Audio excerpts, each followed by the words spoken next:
Bagaimana hukumnya suami tidak memberi nafkah? Nah, kayaknya disusun dulu. Ya. Bagaimana hukumnya suami tidak memberi nafkah dan membiarkan istri bekerja? Apa itu perlu dijawab? Yang jelas suaminya boleh. Karena suami tidak menjalankan tugas. Tapi kalau suami memang nggak mampu, ya rezeki suami dan istri beda. Ada yang istrinya masya Allah kasih kelebihan, pinter masak, dia bisa bikin makanan kue dia jual. Suami yang pinter makan, jadi keahlian suami cuma makan gitu, nggak bisa menghasilkan duit dia. Kadang-kadang suami banyak beri istri keluarga barang, nggak ada masalah. Ketika sang istri ridho, dia membantu suaminya, maka yang dia berikan kepada suaminya adalah sedekah.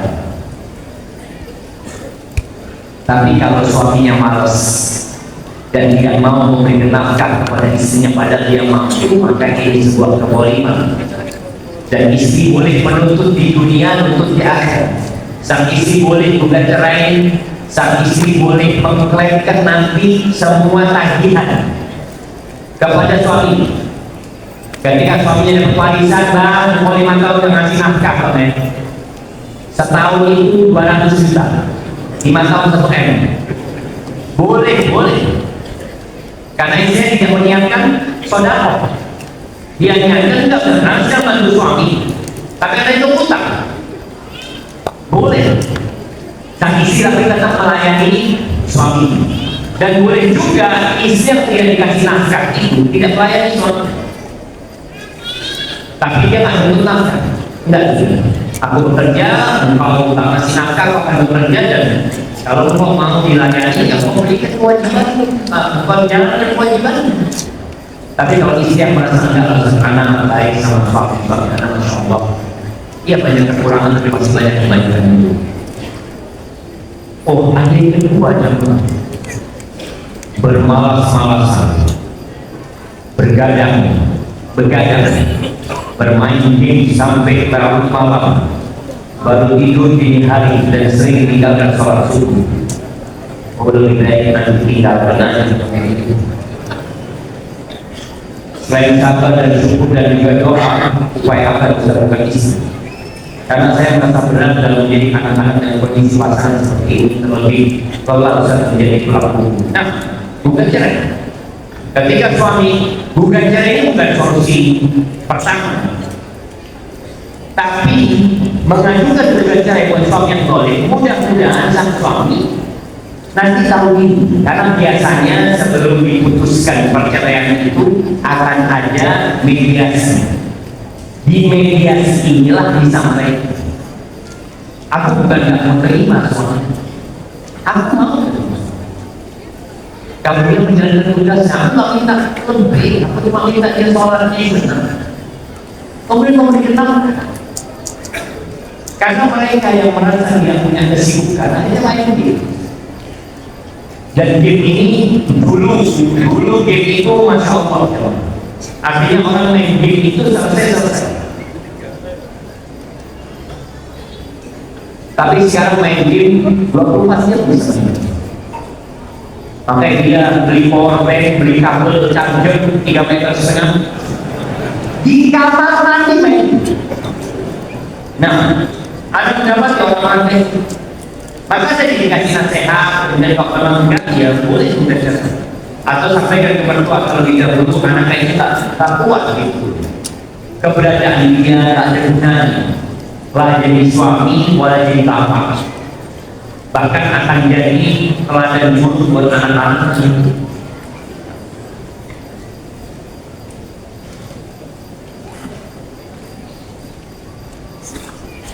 Nah, apakah sholat suruh dengan berpindah tempat seperti tempat ini dibolehkan, sedangkan saya sholat di masjid belakang? Ya, tadi teman-teman yang sholat subuh di sana, Kemudian dia duduk di tempat ini berpikir mengingat Allah sampai matahari terbit, tetap boleh sholat.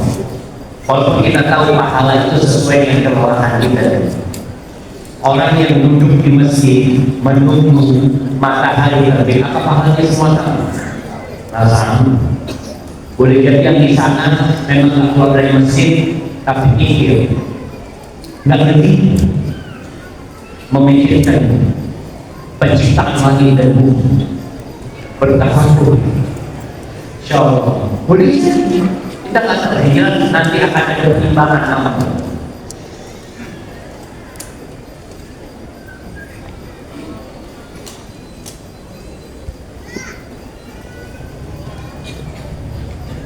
Apakah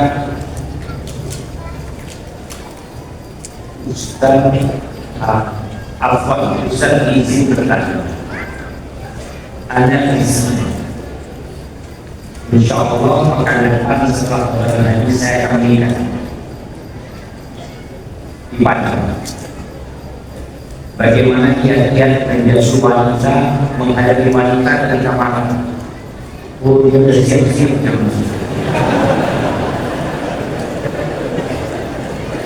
Bagaimana kiat-kiat menghadapi wanita ketika marah, ngambek, cenderung. Mohon nasihatnya Ustaz untuk anak yang akan menikah. Alhamdulillah 1445 tahun yang lalu Nabi kita alaihi wasallam sudah menginformasikan kepada kita tentang sikap wanita, sifat wanita, karakter wanita. Mereka diciptakan dari tulang rusuk yang bengkok, mereka itu bengkok, dilurusi patah, dibiarkan tetap bengkok. Terus solusinya bersampai kopi dan lewat. Ya udah pesan. Ketika istrimu ngambek, siapa dulu yang minta maaf? Lelaki yang minta maaf karena dia berbuat salah, itu lelaki yang jujur. Lelaki yang minta maaf padahal belum tentu dia salah, itu laki-laki yang bijak. Laki-laki yang minta maaf padahal dia nggak salah, itu namanya suami. Jadi antum ini jadi suami harus pintar-pintar. Jangan antum, oh anda nggak salah Ustaz. Ayo bilang, jamaah kita itu semua punya nomor. Kita punya nomor turun. Mungkin di kantor kita nomor 1. Antum di kantor antum sebagai bos nomor 1. Tapi antum masuk rumah orang tua antum nggak nomor 1 lagi. Antum satu saudara berlima, antum nomor 3, itu nomor 3 di sana, nggak nomor 1. Di bawah, di depan ibu sama bapak antum nomor kesekian. Masuk ke rumah antum, di situ ada istri dan anak-anak, antum nomor berapa? Antum harus sadar. Kalau di kantor antum dibukakan pintu ya, ada foto semuanya duduk ya. Antum masuk rumah, Assalamualaikum, mana istri? Dari tadi di sofa pengen udah datang bang, insyaallah. Lapar tuh udah nasi aku ini bang. Kata suami, emang nggak ada kunci? Makan ditinggal. Tapi kita harus sadar. Udah dikasih tahu sama Nabi SAW, perempuan itu Nabi SAW akal yang kurang, agamanya kurang, dan ingat, ini bukan untuk merendahkan para wanita, tapi ini untuk menyadarkan kaum pria agar antum jangan terlalu menuntut kepada wanita. Dengan ibu sangat tidak. Tapi bukan berarti ibu boleh durhaka kepada suami, tetap nggak boleh. Tapi sang suami diperintahkan untuk bijak menghadapi istrinya. Ketika istrinya ngambek, jangan ikut ngambek. Ketika istrinya mendiamkan, jangan ikut mendiamkan. Karena Rasulullah SAW ketika istrinya marah, Nabi yang datang bagaimana mencairkan suasana. Seperti dua orang. Ini dua tutup sama. Anggap ini suami, ini istri. Ketika istrinya ngambek kemudian pergi, suaminya juga ngambek pergi, kira-kira kapan ketemu? Nggak bakal ketemu. Tapi kalau suaminya ngambek, istrinya ngambek, suaminya ikut, jangan dikepuk pundaknya sudah ikut. Oh, ikut. Kira-kira istri ngerasa tak diikuti? Ngerasa. Ketika istrinya noleh, jadi antum itu jangan ikut mata, antum ikuti. Dan seperti itu menyelamatkan rumah tangga. Ketika istri antum nanti marah mengatakan udah ceraikan aku saja, pulangkan aku ke rumah orang tuaku. Ingat, perempuan ini pintar ngomong. Dia bisa merangkai kata-kata yang terkadang laki-laki tidak paham. Ketika wanita mengatakan pulangkan aku ke rumah orang tuaku, ceraikan aku, dia sedang mengatakan perhatikan aku. Antum yang pintar. Istri mau pulangkan ke orang tuaku, ya pulang aja. Oh, aku nggak lulus sekolahnya. Ketika dia mengatakan pulangkan aku ke rumah orang tuaku, nggak bisa. Aku nggak bisa hidup tanpa dirimu. Selesai urusannya jemaah. Dia tuh harus pintar-pintar. Makanya kadang-kadang ada yang memang nggak sekolah ya, menikah tak sama nggak sekolah. Artinya banyak terjadi perceraian. Perempuan kayak gini, mana sedikit tasnya dikeluarkan. Ketika tasnya dikeluarkan, dia masukkan baju. Antum bawa baju.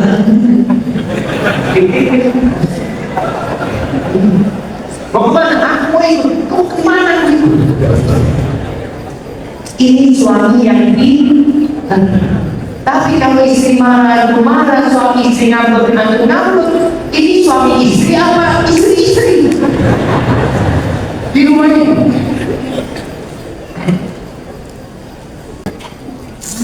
Mohon maaf, izin bertanya. Karena udah salah katanya. Amin dulu.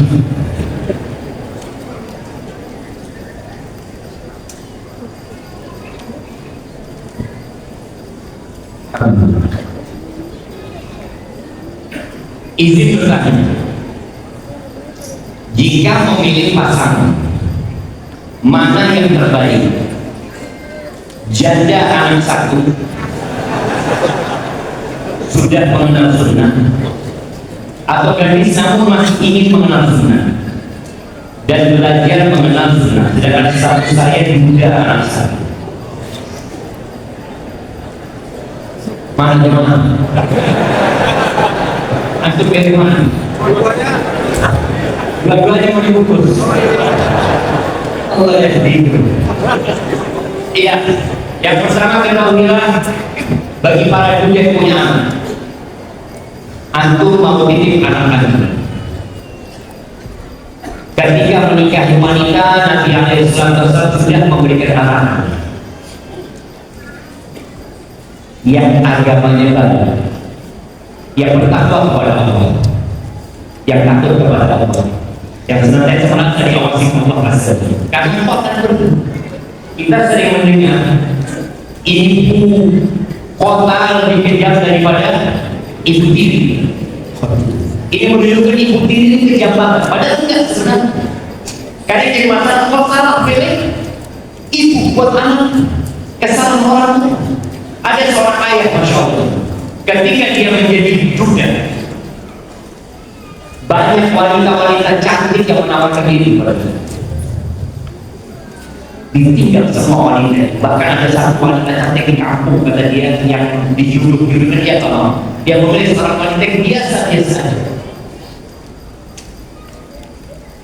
Setelah itu dia sampaikan kepada anak-anak, Bapak menikah bukan hanya susah, Bapak menikah buat anak.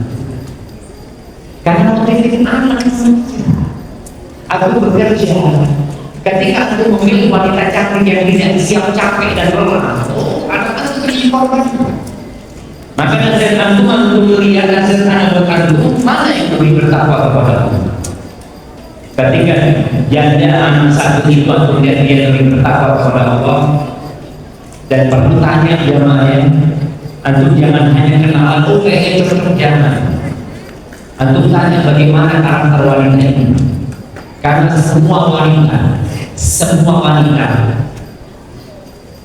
atau ada salah, kebanyakan wanita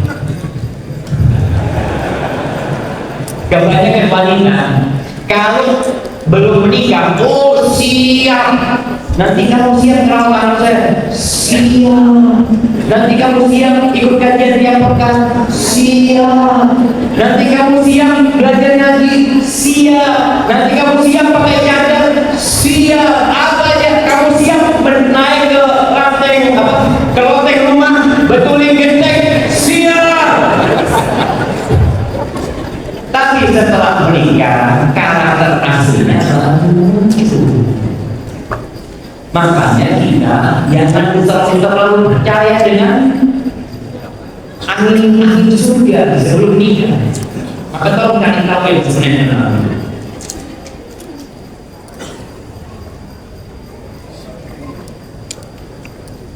Bismillah, saya bertanya, apakah niat termasuk amalan hati? Nah, niat termasuk amalan hati. Makanya berapa banyak orang yang tidak melakukan amalan, tapi karena niatnya dia nggak berangkat haji, tapi dia ingin berangkat, nabung sampai mati dia nggak berangkat. Insya Allah niatnya benar. Bolehkah seseorang mengkritik tentang niat temannya yang menurut dia tidak lurus? Bagaimana untuk tahu niatnya tidak lurus? Sedangkan niat amalan hati. Ternyata hati ini seperti timba yang ada gayungnya.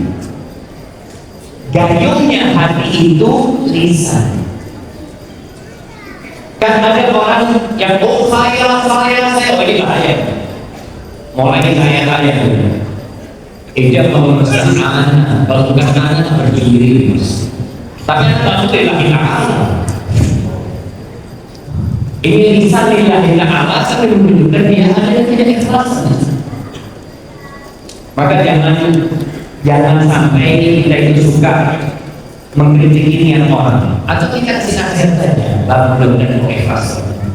Kalau memang ada omongan dia yang menunjukkan kecocokan dia, ya dikasih kebenaran, ada masalah sebagai kawan dia. Jangan ini berikan anak nasihat yang akan membuat anak menangis dan menyesali dosa-dosa. Apa nasihatnya? Dengan setiap dosa yang antum kerjakan itu akan mendapatkan balasan dari Allah. Apabila orang di permulaan hidup memulai kehidupan dengan sesuatu yang tidak diridhai Allah, maka akibat akhirnya antum tidak akan seperti lah di dunia wala di akhirat. Dan ingat Allah selalu mengawasi kita atas apa yang kita kerjakan.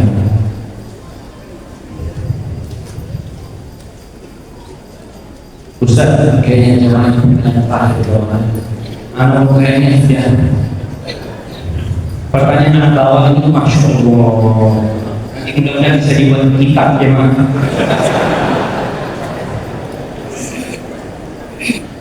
Ustaz, bagaimana mendakwahkan tauhid di lingkungan keluarga di kampung halaman karena masih membuat sesajen?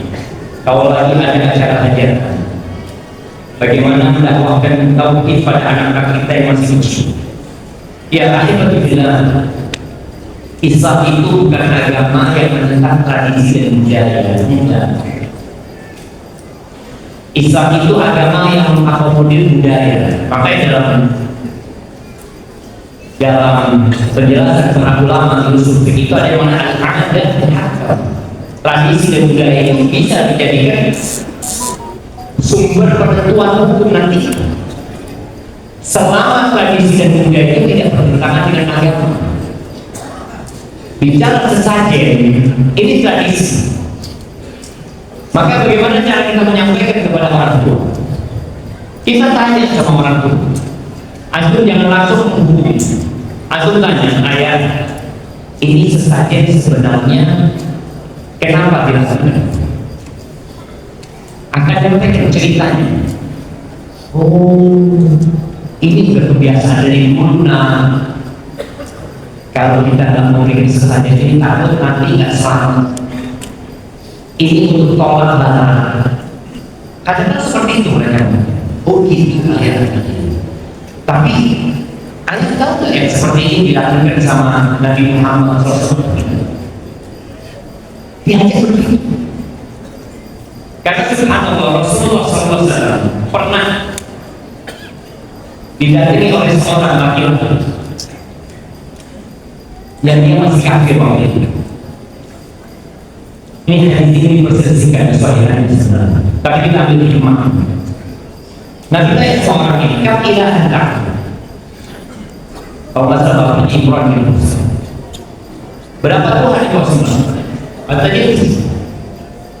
dia menyembah 7 Tuhan. Sintatun bil ardi wa wahidun bis sama. 6 di bumi, 1 di langit. Dan terus nanti kalau mau susah, mau punya masalah, mau punya urusan ini, mau mintanya kepada di mana? Ya kepada di langit lah. Maka kemudian kata Nabi SAW, tinggalkan semua sesembahan di bumi ini. Oh, minta kepada Allah yang atas. Jadi kadang-kadang kita ngomong dulu. Nanti ketika ada orang-orang ini tradisi dan budaya, ya kita tidak ingkari dulu. Kita tanya tradisi dan budaya ini apakah diamalkan sama Nabi SAW. Nabi itu dari dulu kan juga takut dengan malam. Caranya gimana? Ya minta sama Allah dan semuanya. Karena banyak sesajen itu diberikan kepada jin penunggu depan. Di sini ada tempatnya kepada saya Allah. Ada sesajen di lautan, ada sesajen kadang-kadang dalam rumah. Ada pernah ikut ya, dipanggil di Jawa itu, bukan di semuanya. Orang kalau mau bangun rumah, kuda-kuda, mau pasang kuda-kuda itu biasanya ada sesajen. Anda nggak tahu dipakai, susah-susah dia. Baca doa, ya namanya doa. Minta sama Allah. Tentu di situ ada bumbu putih, merah, ya, kemudian ada nasi kuning waktu itu, ada ayam itu, apa namanya? Ayam itu sangat panas. Setelah itu, setelah selesai berdoa, ya minta sama Allah. Kalau kepala luka itu ambil sesuatu, kepala ayamnya dia putus. Lalu diambil, ada yang mau mana? Mau dibuat yang buat yang betul. Memang Allah mengatakan bahwa annahu kana rijalun minal insi ya'uduna bi rijalin minal jinn. Ada orang-orang dari manusia itu yang meminta perlindungan kepada bangsa jin. Ada, bukan minta perlindungan kepada Allah. Maka jin malah bikin dia ketakutan. Kalau nggak dikasih, oh nanti dibikin ini, maka mintalah kepada Allah Azza wa Jalla. Ada pun untuk mendidik anak, maka kenalkan anak kita dengan cerita-cerita. Anak kecil itu mau tidur baca cerita para nabi, bagaimana mereka berdakwah, cerita Luqman Hakim, ya, sampai ke wasiat-wasiat orang-orang soleh kepada anaknya, sampai ke tentang kebesaran Allah. Ajarkan dia tauhid untuk mengatakan la ilaha illallah, la ilaha illallah. Ajarkan kepada dia pertanyaan makhluk, siapa Tuhanmu? Dia menjawab Allah. Sehingga kebiasaan ini lama-lama nanti dia akan tanya. Kalau anak kecil kan masih bisa belum berpikir ya, tapi kalau lama dia nanti akan bertanya, istilah kita kasih penjelasan. Ya maaf ya, anak pengen sampai jam 9, kayaknya aku sudah lapor. Anda juga jangan buat cuma sampai berjumpa kembali, semoga senantiasa dalam lindungi lagi. Ingat, ini 10 hari terindah perpanjang amal sholat. Ingat puasa apa nanti Subhanallahumma bihamdika asyhadu an la ilaha illa anta astaghfiruka wa atubu ilaik. Assalamualaikum warahmatullahi wabarakatuh.